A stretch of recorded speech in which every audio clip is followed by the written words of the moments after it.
إني أرى في المنام أني أذبحك فانظر ماذا ترى قال يا أبت افعل ما تؤمر ستجدني إن شاء الله من الصابرين وقال تعالى إن الله وملائكته يصلون على النبي يا أيها الذين آمنوا صلوا عليه وسلموا تسليما اللهم صل على سيدنا مولانا محمد وعلى آله سيدنا مولانا محمد اللهم صل على سيدنا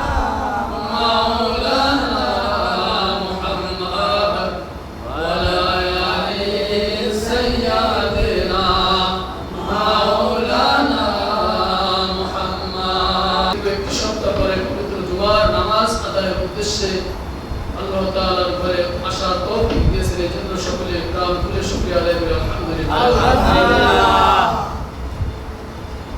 আজকে জিলকদ মাসের শেষ জুমা, আগামী জুমা ইনশাআল্লাহ জিলহজ মাসের প্রথম জুমা হবে। এজন্য যেহেতু সামনে কুরবানির সময় আসতেছে, আমরা কুরবানি সম্পর্কে কিছু আলোচনা আল্লাহ রাব্বুল আলামিন যদি সুযোগ করে দেন তাহলে করার চেষ্টা করব ইনশাআল্লাহ। কুরবানি শব্দের অর্থ, কুরবানি শব্দটা হচ্ছে আরবি শব্দ, এর অর্থ হচ্ছে নৈকট্য লাভ করা বা নিকটবর্তী হওয়া।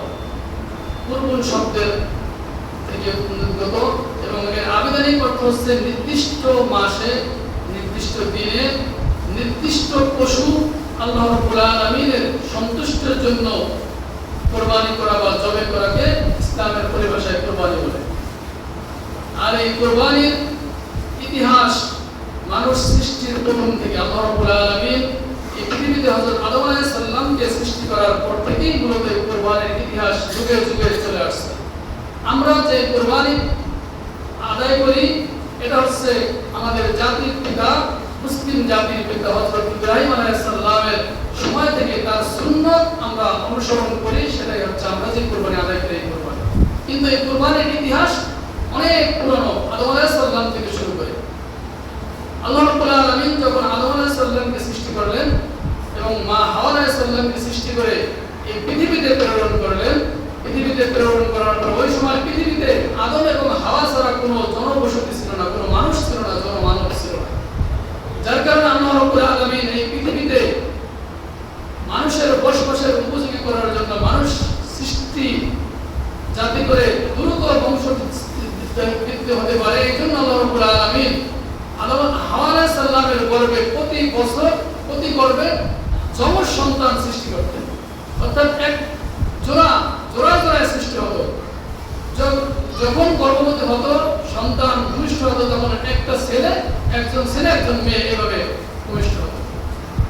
যেহেতু ওই সময় পৃথিবীতে আদম আলাইহিস সালামের সন্তান ছাড়া আর অন্য কোনো মানুষ ছিল না, যার কারণে আল্লাহ রাব্বুল আলামিন আদম আলাইহিস সালামের শরীয়তে আপন বোন বিবাহ করা জায়েজ ছিল। যেহেতু বংশবৃদ্ধি করার উদ্দেশ্য আল্লাহ রাব্বুল আলামিনের পৃথিবীতে মানুষ সৃষ্টির উদ্দেশ্য, যেহেতু পৃথিবীতে মানুষ আল্লাহ রাব্বুল আলামিন সৃষ্টি করবেন, এইজন্য আপন বোনের বিবাহ করা জায়েজ ছিল। কিন্তু এই ক্ষেত্রে একটা আল্লাহ রাব্বুল আলামিন একটা পদ্ধতি দিয়ে দিলেন, সেটা হচ্ছে যখন যেই গর্ভে একসাথে ছেলে এবং মেয়ে হতো, তারা দুইজন থাকতো সহোদর। এই সহোদরের বিবাহ হারাম ছিল, নিষিদ্ধ ছিল। কিন্তু এই বছর এক ছেলে এক মেয়ে হয়েছে, পরবর্তী বছর আবার যখন এক ছেলে এক মেয়ে হবে, তারা যখন পূর্ণ বয়স্ক হবে, বিবাহ উপযুক্ত হবে, তখন প্রথম বছরের ছেলে এবং দ্বিতীয় বছরের মেয়ের সাথে বিবাহ জায়েজ ছিল, এবং প্রথম বছরের মেয়ে দ্বিতীয় বছরের ছেলের সাথে বিবাহ জায়েজ ছিল।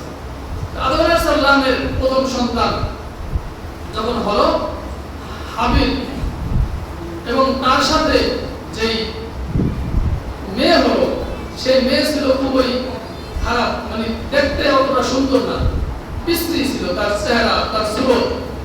আর কাবিলের জোড়ায় যেই কন্যা সন্তান হয়েছে, সেই কন্যা সন্তানের চেহারা ছিল অনেক সুন্দর, অনেক সুশ্রী। তাহলে আব্দুল্লাহ সাল্লামের শরীয়ত অনুযায়ী হাবিলের জোড়ায় যেই কন্যা, তার যে বোন ছিল, সেই বোনের সাথে কাবিলের সাথে বিবাহ হওয়া তা যুক্তিসঙ্গত ছিল, আল্লাহর বিধান মতো ছিল। এবং কাবিলের জোড়ায় যে বোন ছিল, যে কন্যা সন্তান ছিল আদম আলাইহিস সালামের, ওই কন্যার সাথে হাবিলের বিবাহ বন্ধন আল্লাহ রাব্বুল আলামিনের বিধান অনুযায়ী হলো। যেহেতু কাবিলের ভাগে কাবিলের স্ত্রী যে সে ছিল কি, তার চেহারা সুন্দর ছিল না, দেখতে সুন্দর ছিল না। আমরা সকলেই সুন্দর পছন্দ করি। যখন বিবাহের সময় হয়, আমাদের ছেলে সন্তানদেরকে যখন বিবাহ করে, তখন আমরা সবচেয়ে সুন্দরী মেয়ে খুঁজি। তাই হাবিলের ক্ষেত্রেও এবং কাবিলের ক্ষেত্রেও এর ব্যতিক্রম ছিল না। কাবিলের ভাগে যেহেতু স্ত্রী, তার চেহারা ভালো ছিল না তার স্ত্রীর, এই জন্য কাবিল এটা মেনে নিতে পারে না। সে এটার প্রতিবাদ করলো, আদম আলাইহিস সালামকে বলল যে আমার জোড়ায় যে বোন আছে, আমার জোড়ায় যে কন্যা আছে, আপনার তার সাথে আমার বিবাহ দিতে হবে। কিন্তু আল্লাহ রাব্বুল আলামিনের বিধান ছিল আপন, মানে একসাথে গর্ভবত যখন হয়েছে, ভূমিষ্ঠ হয়েছে, তাদের সাথে বিবাহ হারাম ছিল। তাদের সাথে বিবাহ কি ছিল? হারাম ছিল। তাদের সাথে বিবাহ করা জায়েজ ছিল না। জায়েজ ছিল পরবর্তী যখন যারা সন্তান হয়েছে তাদের সাথে। এজন্য আদম আলাইহিস সালাম বললেন, যেহেতু এটা আল্লাহর বিধান, এখানে আমার করার কিছুই নাই।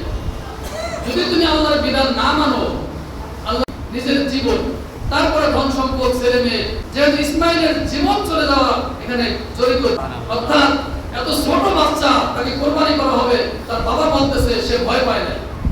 আমাদের অবস্থা হলে কি হতো, যে কিরকম বাবা যে আমাকে কোরবানি করার জন্য বলতেছে।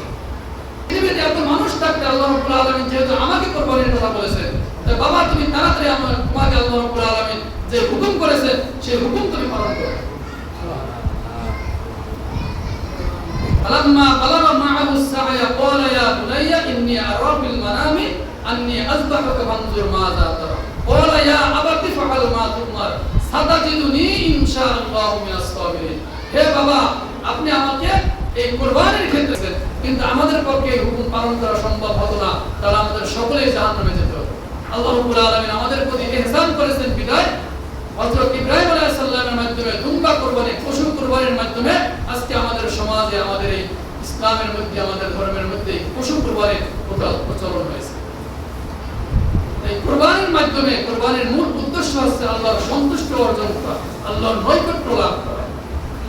আমাদের সবচেয়ে প্রিয় বস্তু, জীবনের পরে সবচেয়ে প্রিয় হচ্ছে আমাদের ধন সম্পদ। আমাদের সম্পদ আল্লাহর রাস্তায় কুরবানি করার ক্ষেত্রে কোনো মহব্বত থাকতে পারবে না, কোনো পিছুটান থাকতে পারবে না, যদি আমরা সম্পূর্ণভাবে আল্লাহর সন্তুষ্টির জন্য যদি কুরবানি করি। আর এই কুরবানি আল্লাহ রাসূল সাল্লাল্লাহু আলাইহি ওয়াসাল্লাম বলেছেন যে কুরবানির পশুর রক্ত মাটিতে পড়ার পূর্বে আল্লাহ রাব্বুল আলামিন কুরবানি কবুল করে নিয়েছেন। এবং কুরবানির পশুর যতগুলি পশম আছে, প্রত্যেকটা লোক পরিমাণ আল্লাহ রাব্বুল আলামিন ওই ব্যক্তির আমলনামায় নেকি দান করে দেন। এটা হতে হবে আল্লাহ তাআলার সন্তুষ্টির জন্য। যদি আল্লাহ তাআলার সন্তুষ্টির জন্য না হয়, শুধু লোক দেখানোর জন্য হয়, তাহলে আমরা যত বড় পশু কুরবানি করি না কেন, এর মধ্যে কোনো ফায়দা হবে না। এবং এই কুরবানি যদি লোক দেখানো হয়, তাহলে লোক দেখানো কুরবানির কারণে আমাদের জাহান্নামে যেতে হবে। আমরা যারা কুরবানি করব, আমাদের উদ্দেশ্য থাকবে একমাত্র আল্লাহ তাআলার সন্তুষ্টি।